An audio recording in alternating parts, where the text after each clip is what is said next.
अस्सलामुअलैकुम वरहमतुल्लाहि वबरकातुहू। बिस्मिल्लाहिर्रहमानिर्रहीम। ધોરણ 7 JKMBBSમાં વિષય કમ્પ્યુટર પાર્ટ 2 આપણું ચાલુ છે. HTMLનો પરિચય પાર્ટ 8. આજે આપણે HTML ડોક્યુમેન્ટની રચના કરવા એની સમજૂતી ચોપડીમાંથી જોવાના છીએ. એના પછીના વિડીયોમાં હું તમને આનો આખો જે પ્રેક્ટિકલ છે એ બતાવીશ. ચાલો આગળ જોઈએ. તો આપણે તમારી બધા પાસે ચોપડી હશે તો ચોપડીમાં પાના નંબર 79 ઉપર તમે જોઈ શકો છો HTML ડોક્યુમેન્ટ રચના કરવા. તો સૌથી પહેલાં આપણે શીખ્યા તે બધી જ ટેગ ઉપયોગ દ્વારા આપણે HTML ડોક્યુમેન્ટની રચના કરવાના છીએ. બરાબર, અત્યાર સુધી આપણે જેટલી પણ ટેગ્સ શીખી ગયા, બરાબર, એ બધી જ ટેગ્સ જે છે એ આપણે એક જ ફાઇલમાં અત્યારે ઉપયોગ કરવાના છીએ. બરાબર, એના માટે આ વિડીયો આપણે 2 ભાગમાં આવે છે. નોટપેડ ખોલો અને નીચેની ડોક્યુમેન્ટની રચના કરો. આપણે સૌથી પહેલાં શું લખવાનું છે? HTML ઓપન, પછી હેડ ઓપન, પછી ટાઇટલ ઓપન, પછી 15 ઓગસ્ટ લખીને આપણે ટાઇટલને ક્લોઝ કરી દેવાનું છે. પછી હેડને ક્લોઝ કરી દેવાનું છે. કેમ કે હેડ જે અહીંયા આપણે ઓપન કરેલું એનું કામ પૂર્ણ થઈ ગયું, તો હવે નીચે જઈને ક્લોઝ થશે.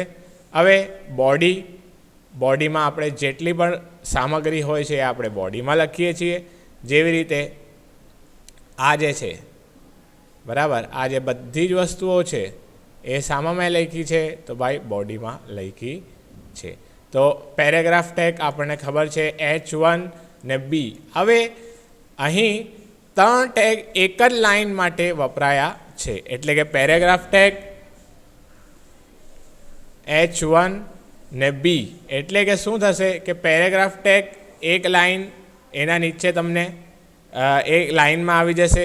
પછી H1 શું કરશે? તો ભાઈ લખાણ જે છે એને મોટા અક્ષરમાં, મોટી સાઇઝમાં કરી આપશે. અને બોલ્ડ જે છે એ શું કરશે? અક્ષરોને ઘાટા કરી આપે છે. પછી નીચે આપણે ફરી પેરેગ્રાફ ટેગ લેવાનું છે. હવે અહીં આ જે છે આ ઇટાલિક કરવાનું છે. એટલે કે આ લઈએ આપણે, we celebrate our independence day on 15 August every year. આટલું આપણે લખવાનું છે.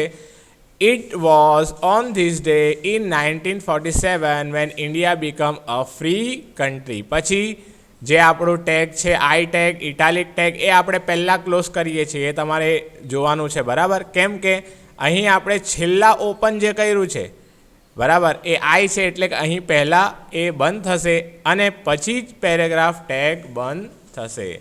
તમે ઊંધું કરશો તો તમારું જે HTML ડોક્યુમેન્ટ જેવી રીતે બનવાનું હોય છે, જેવી રીતે રચના થશે અને બ્રાઉઝરમાં જોવા મળશે, એ જરા ફેરફાર થઈ જશે. આગળ જોઈએ તો પેરેગ્રાફ T અને I, ધ ઇન્ડિપેન્ડન્સ, ફરી પછી એક લાઇન લેવાની છે P અને I ટેગવાળી, એ પણ ઇટાલિક જ છે. The independence day is celebrated with great Joy all over country. There are flag hosting functions in schools and college. હવે પછી આપણે ક્લોઝ કરી દઈએ તો ભાઈ આ ટેગ ક્લોઝ અને બોડી પણ ક્લોઝ થઈ જાય છે. હવે HTML બોડી ક્લોઝ કરી દીધી. કેમ કે બોડીનું કામ પૂર્ણ થઈ ગયું. હવે HTML પણ આપણે ક્લોઝ કરી દીધી. આપણી ફાઇલ બની ગઈ. આવી નોટપેડ ફાઇલમાં આપણે બનાવી. પણ આ તાસમાં આપણે ખાલી સમજૂતી મેળવીશું, બીજા તાસમાં આનું પ્રેક્ટિકલ જોઈશે. ચાલો આગળ જોઈએ. તો પછી આપણે જ્યારે આ જે ફાઇલ છે આપણે બનાવી દીધી, આ જે ફાઇલ છે ડોક્યુમેન્ટની ફાઇલ બનાવી દીધી, એના પછી શું કરવાનું તો આપણને ખબર જ છે. બરાબર, ફરી એકવાર આપણે જોઈ લઈએ.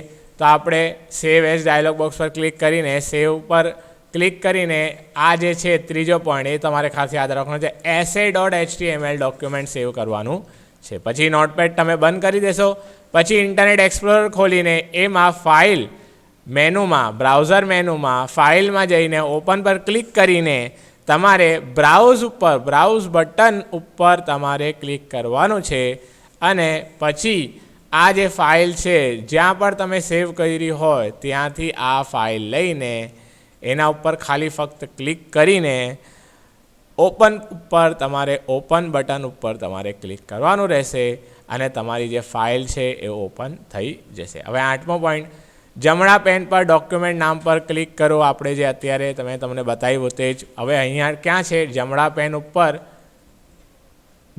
ઉપર ડોક્યુમેન્ટ ઉપર છે, બરાબર.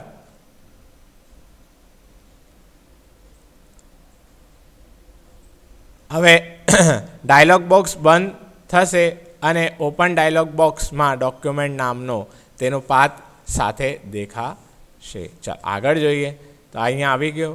આપણને ખબર જ છે, આપણે પ્રેક્ટિકલમાં જોઈ જ ગયા, બરાબર, કે આવી રીતે એક ડાયલોગ બોક્સ ઓપન થાય છે. આખું જે પાથ છે એ અહીં લખાવીને આવી જાય છે અને જ્યારે તમે ઓકે ઉપર ક્લિક કરશો, બરાબર, ઓકે ઉપર તમે ક્લિક કરશો, ઓકે બટન ઉપર, તો તમને જે ફાઇલ છે આવી જોવા મળશે તમારા બ્રાઉઝરમાં તમને આવી જોવા મળશે. હવે અહીંયા એક સમજૂતી બતાવવામાં આવી છે.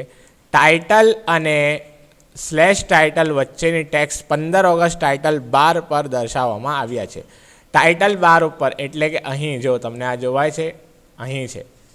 જે કોઈ પણ વસ્તુ તમે જે લખો એ ટાઇટલ બાર પર અને જે ન્યૂ ટેબ છે એમાં બતાવવામાં આવશે. ક્યાં? તમે જે ટાઇટલ ટેગમાં જે વસ્તુ લખો ને તે અહીં આ જે ન્યૂ ટેબ છે અહીંયા ને અહીંયા ઉપર ટાઇટલ બાર ઉપર તમને જોવા મળશે. બંને જગ્યા તમને જોવા મળશે. હવે બોડી ટેગ અને /body વચ્ચે ટેક્સ્ટ બ્રાઉઝર દ્વારા દર્શાવાય છે. આ જે છે આ જે ટેક્સ્ટ એરિયો છે બ્રાઉઝરનું, એમાં તમે વિડીયોઝ ને ફોટાઝ બધું આવે છે અને ટેક્સ્ટ પણ આવે છે. તો જેટલી પણ વસ્તુ બોડીમાં તમે લખો એ બધી જ વસ્તુઓ આ જે છે એરિયા એમાં આવશે, બરાબર. હેડર સાઇઝની પહેલાં અને પછી HTML એની મેળે એક કોરી લીટી ઉમેરે છે. કોણ? હેડર સાઇઝ પહેલાં અને પછી HTML એની મેળે જ શું કરે છે? એક કોરી લીટી ઉમેરી દે છે. એક ખાલી લાઈન એમ જ વ્યવસ્થિત રીતે ડોક્યુમેન્ટ બની જાય એના માટે શું કરે છે? કયો? પહેલાં પછી હેડર સાઇઝની પહેલાં અને પછી હેડર સાઇઝ પહેલાં એટલે કે અહીંયા ઉપર, અને હેડર સાઇઝ પછી એક લાઈન એની મેળે જ ઉમેરી દે છે, બરાબર. એક લાઈન કેવી રીતે ઉમેરે છે? ઓટોમેટિક. આપણે એને કોઈ પેરેગ્રાફ કમાન્ડ આપવાની કોઈ જરૂર પડતી નથી. એડ્રેસ બાર ડોક્યુમેન્ટનો પાથ દર્શાવે છે. એડ્રેસ બાર શું કરે છે? તો ભાઈ એડ્રેસ બાર ડોક્યુમેન્ટનું પાથ દર્શાવે છે. સો આ જે છે ને આ એડ્રેસ બાર છે, બરાબર. આ એડ્રેસ બાર છે, અહીંયા બતાવવામાં આવ્યું છે ને એડ્રેસ બાર. તો આ શું કરે છે? તો ભાઈ આ પાથ જે તમારી જે ફાઇલ છે એ ક્યાં છે એ બતાવે છે. હવે જો તમે ઇન્ટરનેટ google.com લખો તો અહીંયા google.com આવશે, બરાબર. અત્યારે આપણે આપણા કોમ્પ્યુટરમાં HTMLની ફાઇલ બનાવીએ છીએ, ઇન્ટરનેટથી નથી આપણે ખોલી રહ્યા છે.